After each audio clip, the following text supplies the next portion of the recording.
जय भीम, जय संविधान साथियों। आज मैं बात करना चाहता हूँ 14 अप्रैल के बारे में। 14 अप्रैल यानी कि बाबा साहेब की जयंती। इसलिए कि हम लोगों ने बाबा साहेब की जयंती को बड़े धूमधाम से मनाया। हमने उसको भव्य तरीके से हमने सेलिब्रेट किया, जो कि हमारे समाज के लिए, बहुजन समाज के लिए ये बड़ी बात है और बहुत ज़रूरी भी है। जैसा कि बाबा साहब ने कहा था कि शिक्षित बनो, संगठित रहो, संघर्ष करो।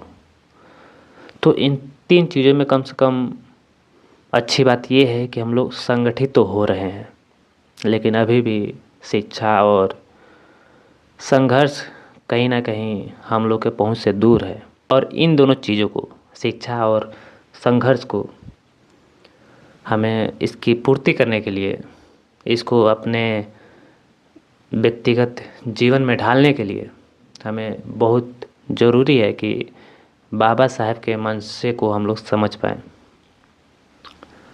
बाबा साहेब के विचारों को हम लोग समझ पाएँ और कहीं ना कहीं हम एक समाज के तौर पे हम इसको समझने में असफल रहे हैं। मैं इसको उदाहरण के साथ बताना चाहता हूँ। हम लोग ने बाबा साहेब की जयंती मनाई, हम लोगों ने इसे सेलिब्रेट किया, लेकिन जिस तरीके से करना चाहिए था, जेन्युइन तरीके से जैसे होने चाहिए थे, वैसे नहीं हुए। और इसमें मैं कोई शिकायत की बात नहीं कर रहा हूँ। शुरुआत में ऐसा होता है, लेकिन हमें ध्यान रखने की ज़रूरत है कि हम इस चीज़ को और बेहतर कैसे कर पाएँ।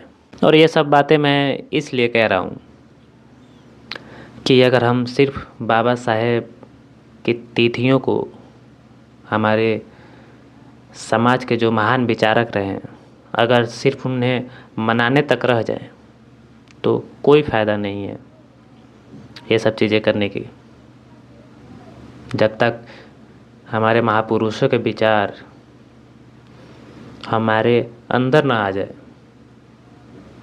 हमारे अंदर वो तार्किकता, हमारे अंदर वो भौतिकता अगर ना आ पाए, वो आध्यात्मिकता ना आ पाए, तो फिर ऐसे तिथियों को ऐसे मनाते मनाते एक दिन हम इसे परंपरा बना लेंगे। और जब इन परंपराओं में जब विचार नहीं रहेंगे तो ये परंपराएं खोखली हो जाएंगी। ये हमारे समाज को उठाने से ज़्यादा हमारे समाज को फिर उसी खाई में लेके जाएंगे जिस खाई